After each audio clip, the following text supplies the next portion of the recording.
Welcome to All Girl Relationships, where we talk about everyday problems people face in their lives. Let's start the video. My fiancé, Liam, was my first and only relationship.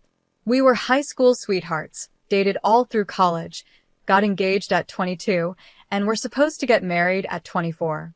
Liam always had a close relationship with my sister, Mary, and I never had an issue with it. I thought their closeness was normal, something I should be happy about, especially after reading stories online about in-laws who don't get along with their daughter's partners.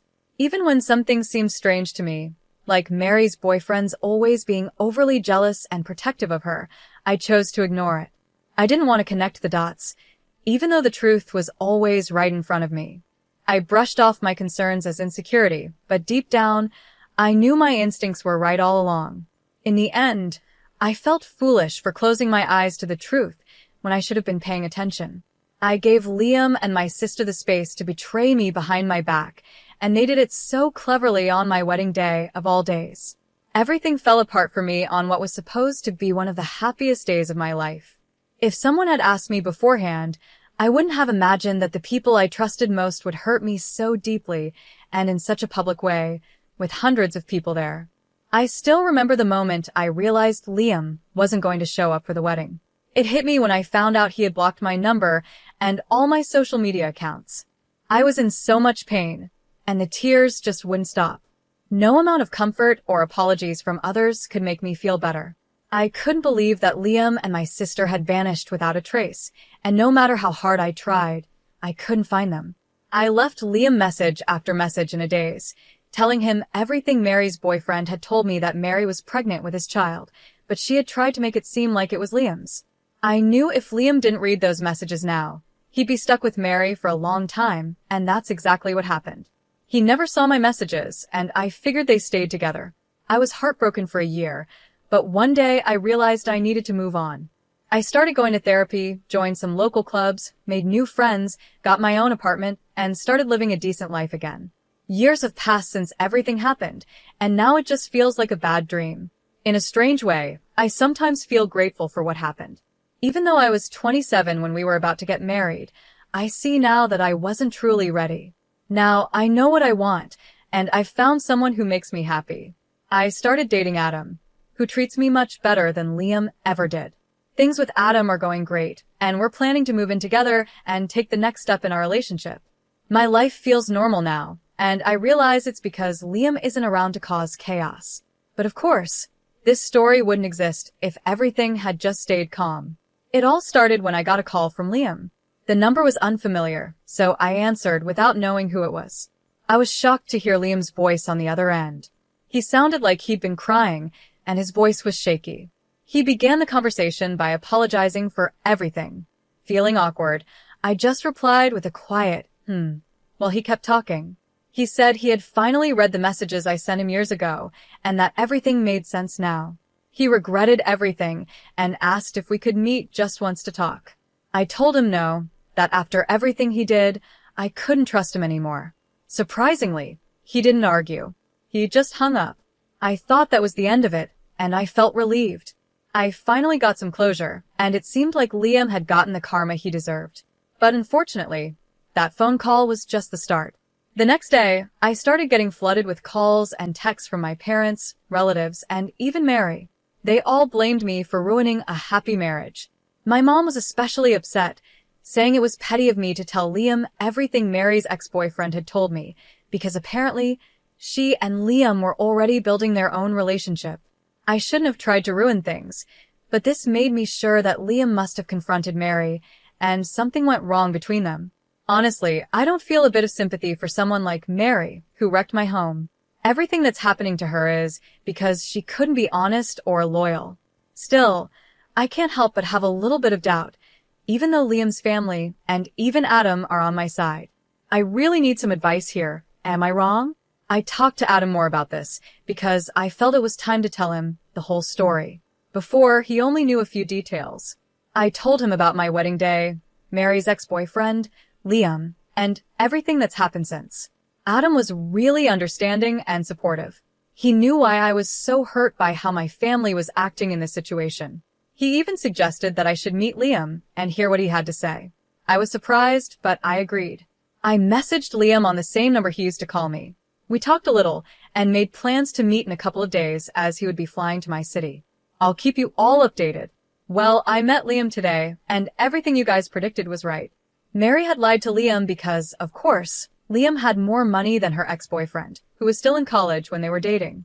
Their relationship turned toxic right after Liam proposed because Mary had gotten what she wanted, a bank account. She stopped doing the things she used to with him and just started using him for his money. Liam was crushed. Since they were married, divorcing her would mean losing a lot of his assets. Eventually, though, he found one of the messages I had sent him while going through his old phone, and that confirmed his suspicions. He decided to get their son's DNA tested, just in case, and it turned out the ex-boyfriend was right. Liam kicked Mary out and filed for divorce. Mary is furious now because she had to move back in with my parents and can no longer afford her expensive lifestyle. Liam told me he wanted to meet me to thank me for helping him. He also tried to talk about how he wished things had worked out between us. I told him straight that the only reason we didn't work out was because of him and his lack of loyalty. I guess he finally realized how badly he messed up because he listened to everything I said with his head down in shame. I didn't say much. I just got up and left. Right now, what I'm really thinking about is my relationship with my family. It's heartbreaking how they side with Mary when she's clearly the one in the wrong. It makes me wonder if my relationship with them was ever real. I know they've always favored Mary because she's the youngest, but this is too much. I'm honestly speechless. I think I need some time to figure out what I really want. Adam and I decided to go on a road trip, which lasted about 2 weeks. Luckily, our jobs are flexible. That trip opened my eyes. It made me see my parents for who they really are and how they truly view me. I realized that, to them, I was always just a replacement for Mary. As soon as they got her back, they'd forget about me. This time wasn't any different from the others, except now I saw it clearly and could connect the dots. Their favoritism toward her is so extreme that I wouldn't be surprised if they even encouraged her to have an affair with Liam.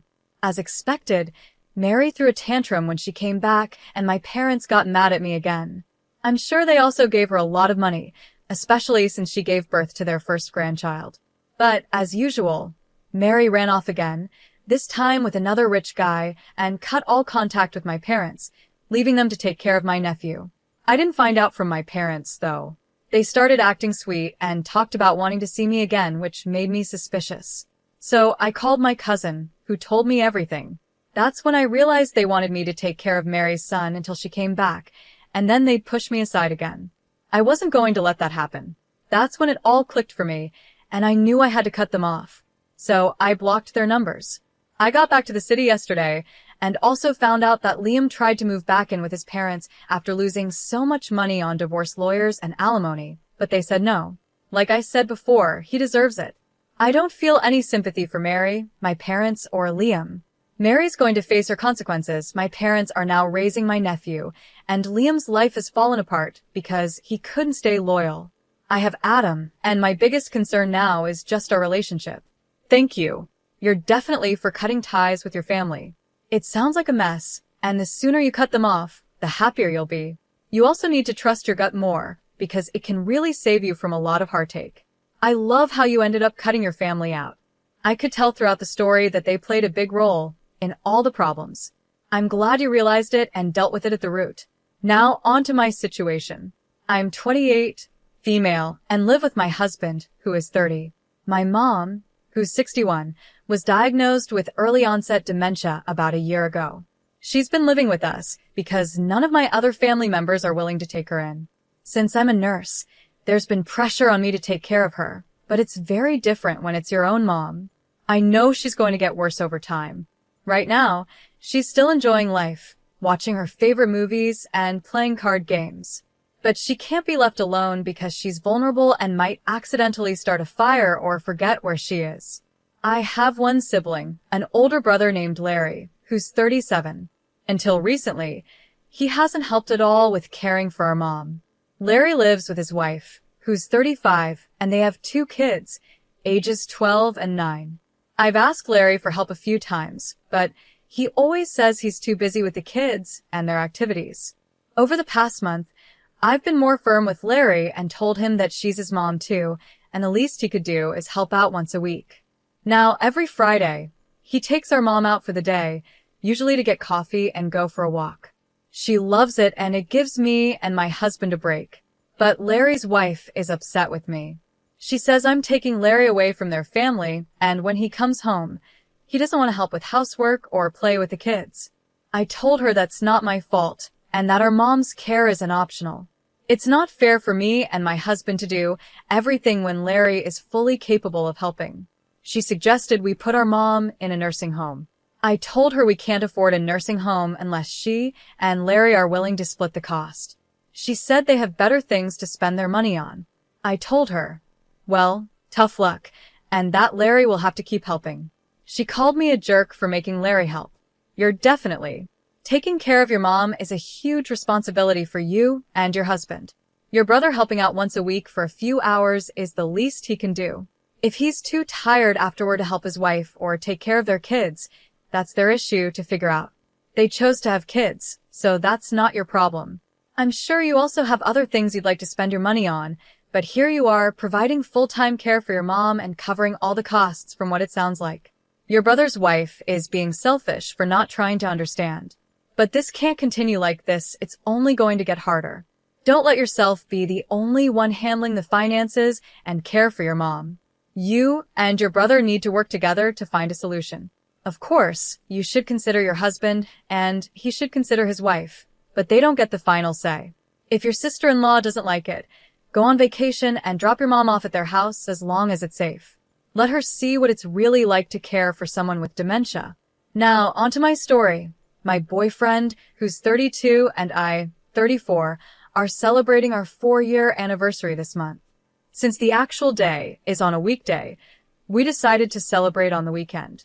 We both work from home, and we don't live together, so I wanted to surprise him on the actual day with breakfast, a plant he loves plants, and a box of chocolates. I arrived at his place around 7 a.m., knocked on the door, and waited a while for him to answer. I figured he was still asleep. When he finally opened the door, he looked upset. I quickly apologized for waking him up and told him I just brought a few gifts for our anniversary. He just said, okay, still looking annoyed, and walked back to his bedroom, leaving me standing there with the gifts. I was shocked by his reaction. I put the things I brought on the kitchen table and was about to leave, but then I heard some noise from his bedroom, and he came back with his pants on. I thought he was going to hug me or something, but instead, he fed his cat and went to the bathroom while I stood by the door. I felt sad about how he reacted and started crying because all I wanted was a little happiness from him. He sighed and asked me what was wrong. I told him I was sad because he seemed annoyed that I was there, and I had hoped he would be a little happy that I brought something for our anniversary. He responded sarcastically, saying he was sorry for not meeting my expectations and that I couldn't expect him to be happy because I woke him up and he hadn't slept well. Honestly, I wasn't expecting a big celebration or even a gift from him. All I wanted was a hug, a kiss, and a simple thank you, which didn't happen. We didn't even get to enjoy breakfast together because I was in such a bad mood after that, so I left his place. So, am I the jerk for waking him up to surprise him? Thank you all for your thoughts. It gave me a lot to consider. I'll try to answer your questions. His sleep schedule. He wakes up when he wants since he's a freelancer. He does struggle with insomnia, which he's working on. Before my visit, he told me he was getting back to a regular sleep schedule and would wake up around 8 or 9, so I didn't think 7 a.m. was too early. Initially, I planned to leave the gifts in his mailbox and text him, but I got excited to see his reaction in person. I admit I should have thought that through more carefully.